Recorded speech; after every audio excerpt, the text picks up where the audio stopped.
În clipul de astăzi vreau să te ajut.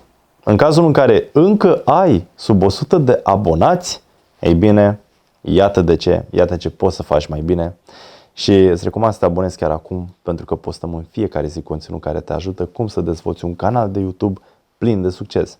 Așa că primul lucru pe care vreau să-l menționez și probabil cel mai important, nu ai titluri corecte. Titluri care ar fi în primul rând căutate de către oameni ca și tine, ca și mine. Și aici, ca să dau niște exemple foarte rapide, vezi titluri de genul La bunica cu prietenul meu. Ăsta nu e un titlu pe care cineva l-ar căuta concret pe YouTube. Însă un titlu căutabil ar fi Vlog în mers spre bunica mea. Vlog București, excursie spre bunica mea cu prietenul meu. Trebuie să ai un keyword, un cuvânt cheie pe care oamenii l-ar căuta, iar în continuare ar trebui să ai titlul format în așa natură încât să creeze puțin impact, să zică omul, bă, vreau să văd treaba asta. Și atunci titlul nostru, pe care l-am menționat adineauri, se modifică și mai tare. Și atunci trebuie să pui vlog de cuplu, ce s-a întâmplat când am mers la bunica mea. Pentru că, până la urmă, ești cu prietenul tău, este un vlog de cuplu, ai făcut documentare și ai văzut că vlog de cuplu are destule căutări în fiecare lună, ba chiar sunt multe canale care fac asta, e bine, și atunci ce s-a întâmplat când am mers la bunica mea? Deja e, mamă, ce s-a întâmplat? Sunt curios, creează entuziasmul ăla. Desigur, cum spuneam, e nevoie să faci documentare, nu te apuci să folosești iarăși cuvinte cheie doar pentru că l-ai văzut pe alte canale. Doilea lucru care lipsește este consistența. YouTube-ul apreciază foarte mult momentul în care tu reușești să respecti un program.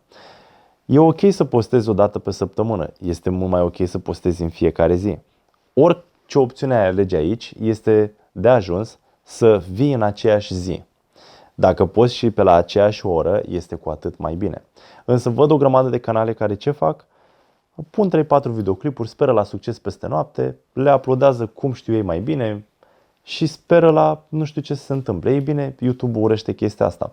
YouTube urăște și când ai un canal destul de mare pe care vii și dintr-o dată postezi o dată la 2-3 luni.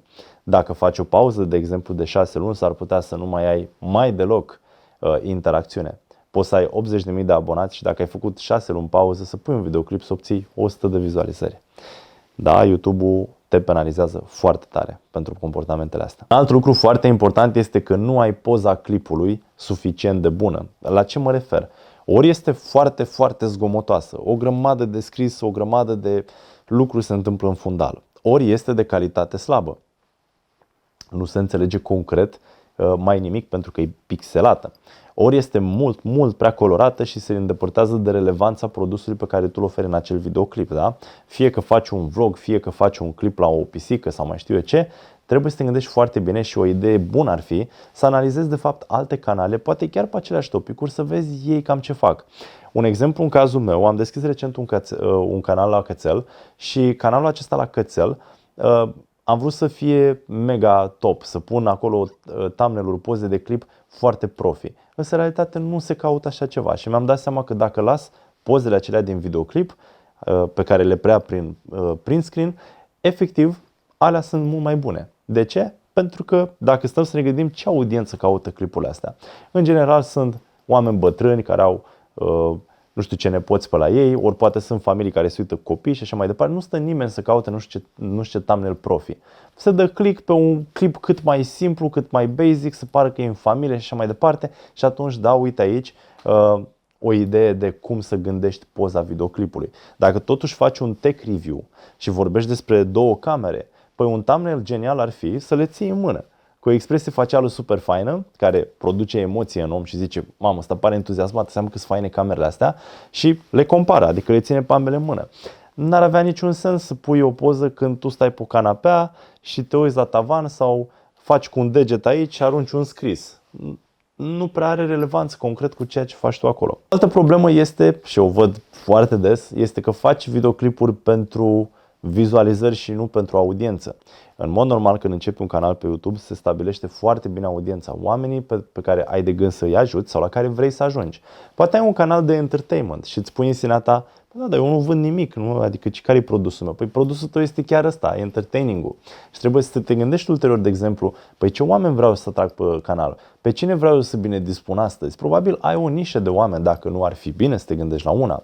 Și de asta spun, să faci content pentru vizualizări e o cale ușoară spre un canal ce se distruge pe parcurs. În sensul că vei beneficia de 3-4 trenduri care sunt acum populare, însă oamenii care se abonează la tine se vor dezabona pentru că văd că faci asta, văd că ești după bani, cum s-ar spune, și nu are nicio relevanță canalul. Poate ai deschis un canal de vlogging, mâine este popular sau un trending Dani Mocanu, dau un exemplu, și te apuci tu din senin să vorbești de Dani Mocanu. S-a cam îndepărtat oarecum de ideea de vlog. E tot un vlog, dar poate s-a îndepărtat de cele 3 clipuri în care tu arătai cum îți gătești o omletă în fiecare dimineață, morning routine sau mai știu eu ce.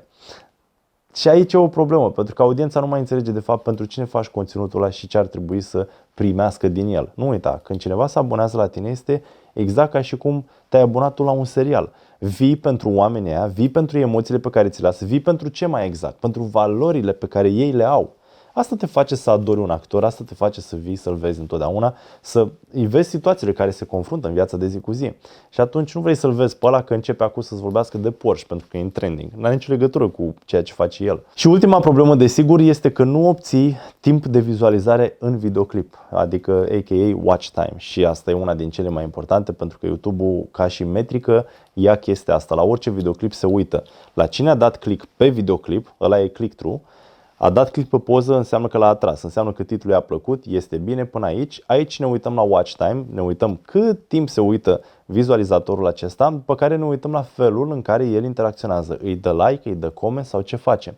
Iar după videoclipul ăsta se uită la altul sau ce face concret. Și atunci, dacă el se uită doar 20 secunde și a ieșit afară, este un semnal foarte negativ pentru YouTube și face ca videoclipul tău să nu mai fie văzut neapărat de foarte mulți oameni. De fapt, îl omoară efectiv în timp și ai să ajungi să faci o vizualizare pe lună la el. Pentru că astea sunt semnalele pe care YouTube le-a primit și anume că, din păcate, acest videoclip nu este interesant. De aceea, astăzi nu este recomandat să te duci pe la oameni să-i rogi să se uite la videoclipurile tale, să le dai clipuri la care poate se uită de dragul tău acum, familia ta și prietenii, dar nu au în general un interes pentru canalul tău și atunci nu se vor uita la ceea ce postezi după.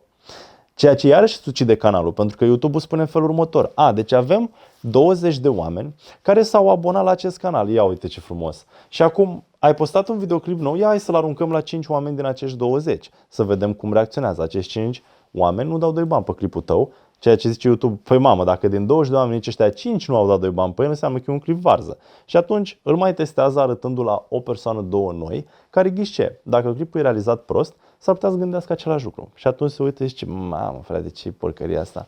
L-aruncă jos și nu se mai uită nimeni. Așa că sper că acest videoclip te ajută. Iată ce poți să faci ca tu să obții acei 100 de abonați. Și dacă îți place acest videoclip, îți recomand să îl vezi pe următorul. În următorul îți spun cum am făcut 106 abonați în 30 de zile fără să postez niciun videoclip. E ceva ce merită văzut. Te-am pupat!